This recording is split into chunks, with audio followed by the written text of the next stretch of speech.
नमस्कार. श्री स्वामी समर्थ महाराज की जय. श्री स्वामी समर्थ महाराजांचे थोर शिष्य सद्गुरू परमपूज्य खंडेराव आप्पाजी मोरे उर्फ सद्गुरू परमपूज्य मोरे दादा यांनी बालसंस्कार याबाबत असं म्हटलं आहे की प्रत्येक शाळेत जाणाऱ्या मुलाने अभ्यास तर करायलाच हवा, पण त्यासोबत त्या मुलाने गणपती स्तोत्र, गणपती अथर्वशीर्ष, रामरक्षा स्तोत्र, मारुती स्तोत्र हे सुद्धा म्हणायला हवे.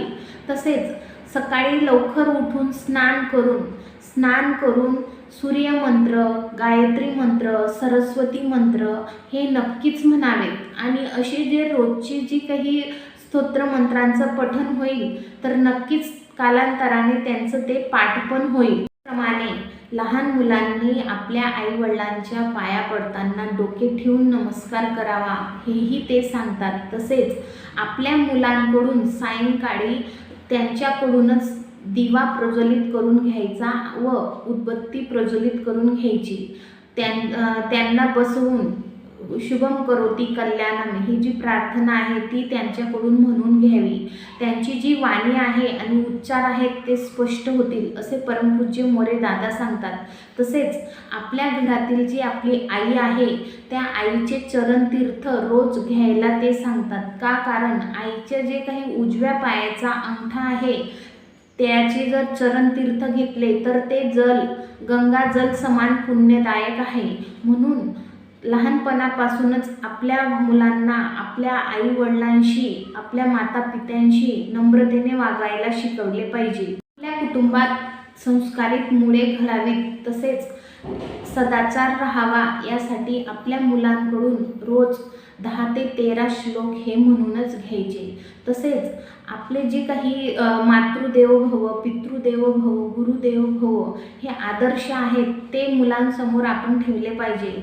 परमपूज्य मोरे दादा हे जेव्हा 8 वर्षाचे होते तेव्हा नाशिक येथील श्री क्षेत्र दिंडोरी गावात जे राम मंदिर होते त्या राम मंदिरात कामकोटीचे शंकराचार्य हे आले होते. त्यांच्यासमोर सद्गुरू परमपूज्य मोरे दादांनी रामरक्षा स्तोत्र, गणपती अथर्वशीर्ष, विष्णू सहस्रनाम तसेच भागवत गीतेतील काही अध्याय, श्लोक हे त्यांनी अस्खलितपणे म्हणून दाखवले व त्या कामकोटीचे शंकराचार्य आहेत त्यांच्याकडून शाबासकी मिळवून घेतली होती. मग मोरे दादा हे सद्गुरू परमपूज्य मोरे दादा हे तेव्हा 8 वर्षाचे होते. 8 वर्षाचे असतानाच त्यांना संपूर्ण विष्णू सहस्रनाम पाठ होते, तसेच रामरक्षासुद्धा पाठ होती आणि मारुती स्तोत्र पाठ होते, गीतेतील अध्याय त्यांचे श्लोक पाठ होते.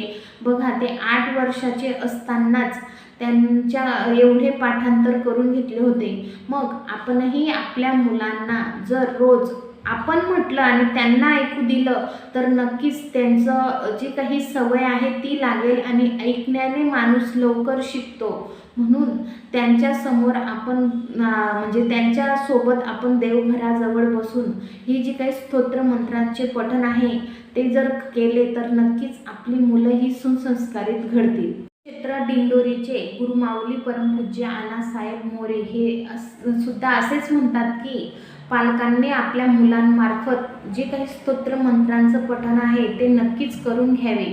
गणपती स्तोत्र, प्रज्ञाविवर्धन स्तोत्र, सरस्वती स्तोत्र, गायत्री मंत्र, श्री स्वामी समर्थ महाराजांचा जप हे जी काही सेवा आहेत ह्या आपल्या बुद्धीच्या देवतांच्या सेवा आहेत. गणपती बाप्पा हे बुद्धीचे देवता आहेत, सरस्वती देवी ही पण बुद्धीची देवता आहे.